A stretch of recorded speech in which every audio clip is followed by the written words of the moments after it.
All of our senses are currently being simulated. All of us are currently living inside of a dream. But the one who's having the dream, he or she is not here right now. They've gone. They've gone away.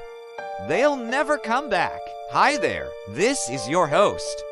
This is the Lie Detector Files, and tonight we are going to be asking ourselves the question, what if we're all just characters in someone else's dream? I don't know about you, but if I were to have a vivid, lucid dream about you, maybe you would be wearing a tie-dye shirt. You would be flying a helicopter over downtown Manhattan, or you would be waltzing through a field of flowers while a gentle breeze plays upon your skin. Your dream world could be filled with all sorts of wonderment, excitement, and pleasure. Or maybe you would have a nightmare where we were both running for our lives from a giant carnivorous pineapple that was out to get us. Either way, I would wake up feeling changed by my experience and forever marked by the events that transpired within the subconscious landscape of my mind. But what if it went the other way around? What if instead of me dreaming about you, you were actually the one who was dreaming about me? What if I am nothing more than a figment of your imagination, a pawn in the game of make-believe? Well, that may sound like a weird thing to consider at first, but let me pose these questions to you. Have you ever had a recurring dream?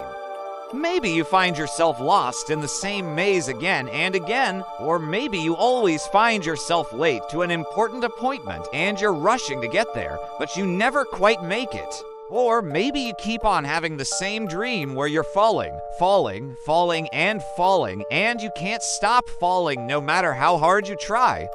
And in each of those instances, the dream is still yours. You are the constant factor in these experiences, yet the details change. They shift depending on the circumstances. Well, if you can be the constant character in your own dreams while the scenarios surrounding you change, then why couldn't someone else be the constant character in their dream while you are the scenario that changes? Is it really so far-fetched to suggest that you could exist as a constant character in someone else's subconscious landscape? In fact, why do you think you only have memories of your past, but never any knowledge of what's happening right now or what will happen in the future? Why is it that you don't know anything about anything except for what happened in the past? Well, that's because right now you are simply a set of circumstances in someone else's dream. You are a part of the landscape, but you aren't the dreamer. If this is true, then the world as you know it is merely a set of changing circumstances that the dreamer has created. And everything that you believe to be real, including you, is nothing more than a temporary figment of their imagination. It might be helpful to consider some of the various theories that attempt to explain how reality works.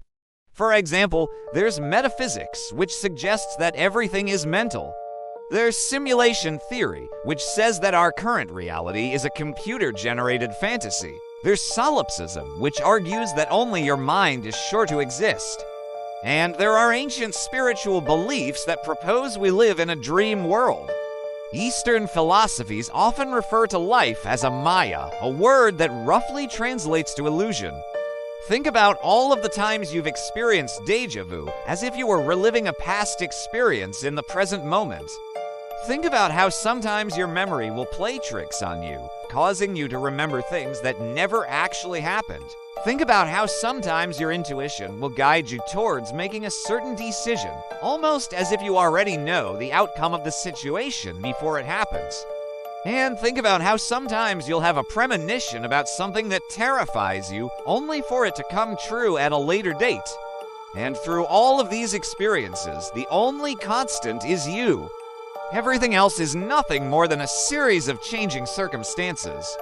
And what if those changing circumstances are nothing more than a dream? Now, I don't want you to take my word for any of this. I am just a simple dude standing in front of a green screen trying to make a YouTube video. So let me tell you about an amazing book called Lucid Dreaming, a very short introduction by Stephen Lawberge. It's an incredible read that will teach you about the nature of lucid dreaming, shared dreams, the placebo effect, altered states of consciousness, hypnosis, sleep paralysis, and so much more. In fact, here's an excerpt from the book that I think you'll enjoy. In a lucid dream, you know that you are dreaming. You might be aware of common ways in which dreams violate the laws of nature, such as walking up walls, flying without wings, talking to animals, breathing underwater, or being in two places at once. But you accept these violations as normal. When you have a lucid dream, you know that you're dreaming. But what if someone else knows that you're dreaming too? What if someone else has a lucid dream about you? How does that work?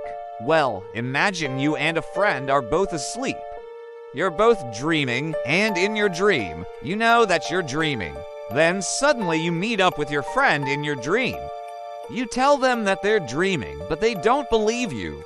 And they say, "No, I'm awake. I'm definitely awake." And you start to wonder who's awake and who's dreaming. Well, it turns out that in your scenario, you're the one who's dreaming. And your friend, the one who claims to be awake, is merely a set of changing circumstances in your dream world. And as you continue to ponder this, the line between the dream world and the real world starts to blur and eventually disappears altogether. You see, in the end, there's no way to know for sure whether or not you're dreaming. The signs, the clues, the sensory data that you rely on to tell you that you're awake, they're all nothing more than figments of your imagination.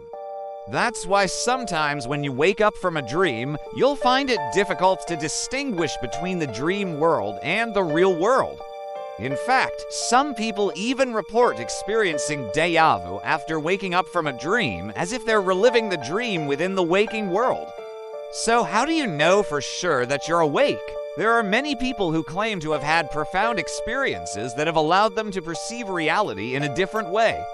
People like Terence McKenna, who said, "Reality is a dream shared by all." William Blake, who said, "If the doors of perception were cleansed, everything would appear to man in its true light." Max Planck, who said, "I regard consciousness as fundamental. One regard mind as primary, matter as secondary." Albert Einstein, who said, "The distinction between past, present, and future is only a stubbornly persistent illusion. All three are equally real." And Alan Watts, who said, "We are living in a world made up of our perceptions, not necessarily of things." So what does this mean? Well, if these great minds are correct, then our entire reality is nothing more than a dream. We are all characters in someone else's story. And the only reason we think we reawake is because we've been lulled into a false sense of security by our subconscious minds.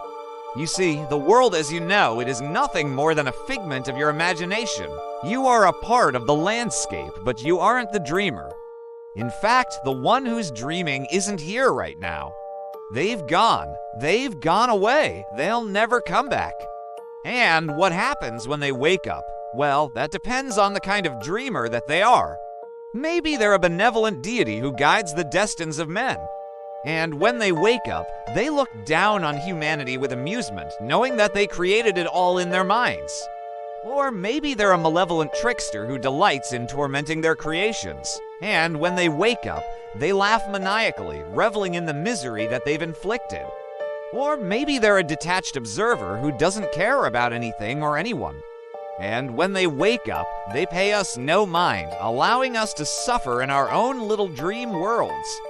The truth is, we lyings never know what happens when the dreamer wakes up because the dreamer isn't here right now. They've gone. They've gone away. They'll never come back. Thank you for watching this episode of the Lie Detector Files. If you enjoyed it, please hit the like button and subscribe to the channel. And as always, feel free to send me an email at the provided address. Until next time, stay curious, stay skeptical, and remember, the truth is out there.